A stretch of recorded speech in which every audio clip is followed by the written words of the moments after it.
at the 23-yard line. It's Kevin Smith. No, they say. He trapped it. No pick. Kevin Smith tried to steal one there. He knew that ball was on the carpet. Trapped it, got up, thought he'd give it a look. That doesn't take away from the fact that Ty Detmer threw it right to him.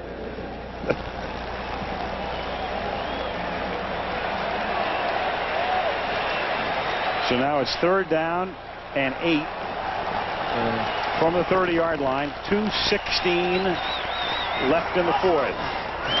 Dallas up by 6. Detmer flings one, and there is no flag as Kevin Smith was there for the coverage. Yeah, they got their feet tied up, but he and Fryer. Just incidental contact. No flag. You notice not a whole lot going on the other side of the field over in Dion's neighborhood. The Eagles last time they were over there, he picked it off. That's right. Exclusively working the right side of the field offensively. Are they going to go the whole way here on 4th down without challenging Dion? 4th down and 8. Down by 6. Ball at the 30-yard line.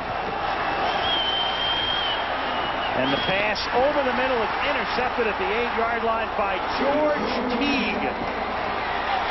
And the former Packer brings it back out to the 32-yard line, and that should just about write a finish to it. And Barry going crazy over the attempted. Did he lateral the ball? He tried to. I think he did. He specifically told him not to do that. He's got reason to be mad. So they got away with it. 2-minute warning.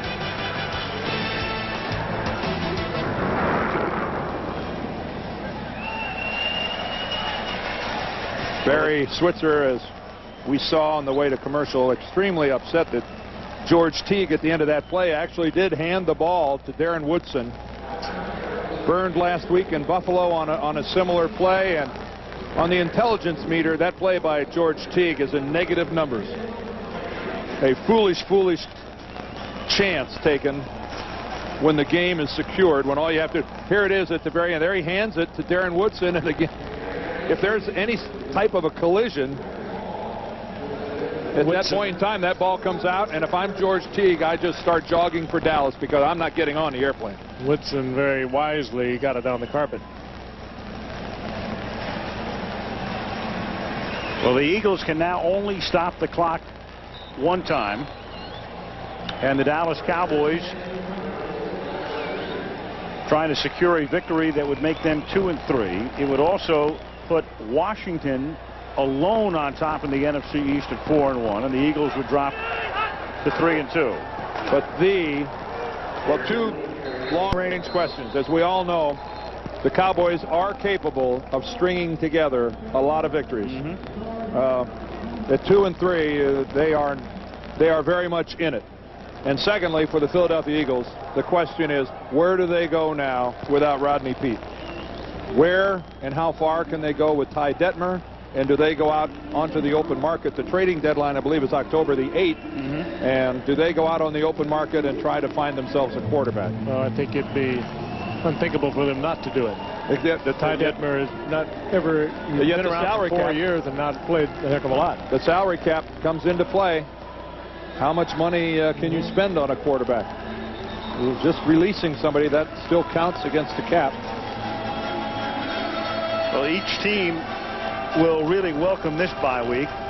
Dallas to take care of all the bruises and the injuries and all of that, to get people healthier, to get Michael Irvin back and back into the scheme. And clearly Philadelphia trying to reestablish their quarterback situation one way or another.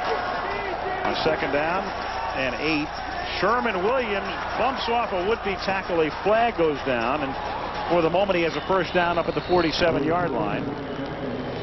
And there is a fallen Eagle, and that is William Fuller. And it's a hold against Dallas to bring the play back. Fuller's hurt. Holding number 79, offense. 10-yard penalty, 2nd down. Looks like his left arm or shoulder And he's played a heck of a football game tonight. Emmitt Smith with ribs that were bothering him before the night, and the report from the Dallas bench is that they're bothering him now, and that's why he has the baseball cap on. And Sherman Williams is in there, and Emmitt tonight with 22 carries for 92 yards and a touchdown. Just what the Cowboys needed. After a week in which Emmitt picked up 25 yards in 15 carries against Buffalo last Sunday. Sherman Williams is tackled. Philadelphia cannot stop the clock, and so they'll lead up another 40 seconds here. The Eagles better hope that there's nothing very wrong with William Fuller's left arm. Meanwhile, the Cowboys are going to have to run a play here, and then there's going to be time for a 4th down play. And so you're looking at they could take a safety, run the ball out of the end zone. We'll see, but they're going to have to run a 4th down play one way or another.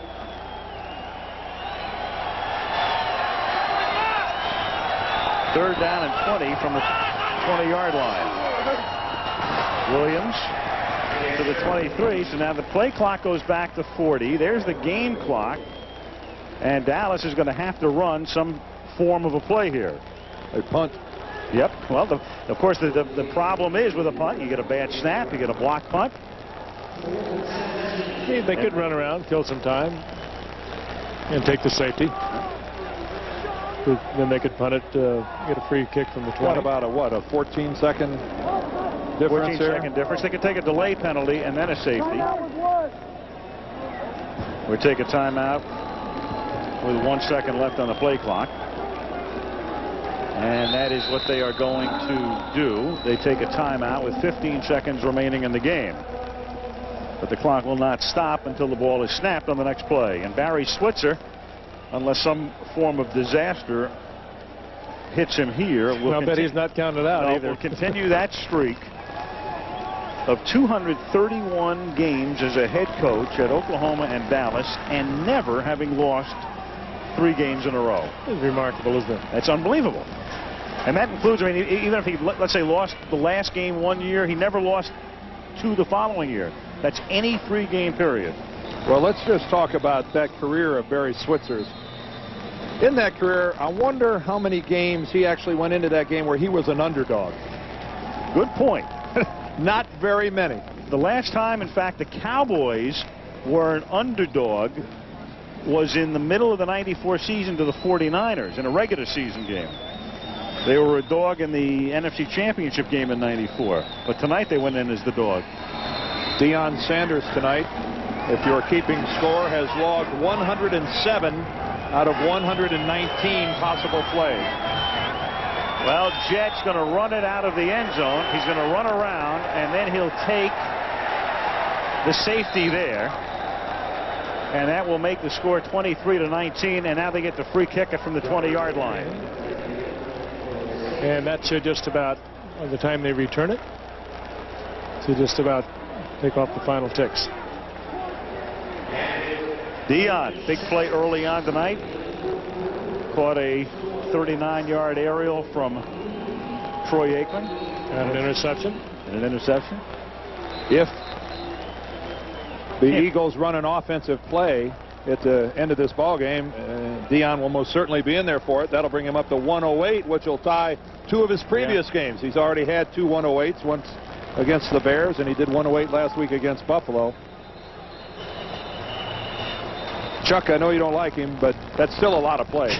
I know he's a corner and a receiver, and it's not like 108 plays at middle linebacker and center. But it's still more football than anybody's been playing around here in quite some time. You get off, Chuck. He'll come looking for you. He's already. You would know, right? He's already inflicted enough damage in the booth. I don't want to run. I don't want him after me now. You don't want to run into him again. Great football player. A legend. An immortal. If I'd have hit him any harder, I'd have killed him. Yes.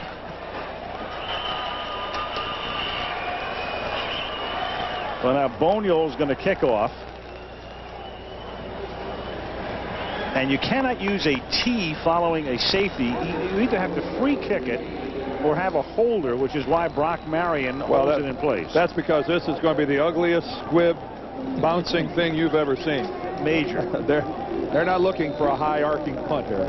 One of the little guys starts when an eagle touches the football. At the 19-yard line, Witherspoon. And he can only bring it back to the 40. And there will be enough time for one play here. So in effect, what the Eagles were doing there is figuring they would not try to run it back, but conserve at least one play and throw a Hail Mary. And Bobby Hoying, this is what a I'm sure he's got a stronger arm. He's got the long arm. Yeah, what a way to make your NFL debut. Go in and pull it out. Yeah, if this was Cordell Stewart, if I were the Cowboys, I'd be worried. And if they were to go into overtime now, wouldn't he have to stay on as the quarterback? No, it's the fourth quarter. Had he come in the first 3 quarters. And there's no way they could go overtime at 23-19. Well, one play, and they need 60 yards.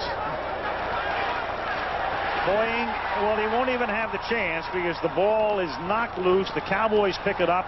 Time will expire. Broderick Thomas is out of bounds, and Leon Lett caps a tremendous night by making sure that he doesn't even get off a Hail Mary. And Barry Switzer, who came in here and left so ingloriously last year on the 4th and 1 call, leaves as a very happy man with a team that all of a sudden went from being given last rites down 10-0 early tonight to 2-3, and a little bit of the old Dallas Cowboys reemerged this evening. Given the makeup of the National Football League, there is no team that is a dominant team this year, at least at this point in time. And the Dallas Cowboys, even with only 2 victories, are very much right back in it. Well, tonight 27 points were officially scored in the red zone, and if this score matches the number under your Coca-Cola bottle cap or can tab, then you could be a winner. You send it to the address that shows right there on your screen and see what happens. 27 red zone points. We go to Kansas City next week. It's a great matchup. It's the Kansas City Chiefs hosting the Pittsburgh Steelers. Tonight here in Philadelphia, Dallas wins it by a score of 23-19. Now this is Al Michaels for Frank Gifford, Dan Deerdorf, and Lynn Swan saying good night from Philadelphia.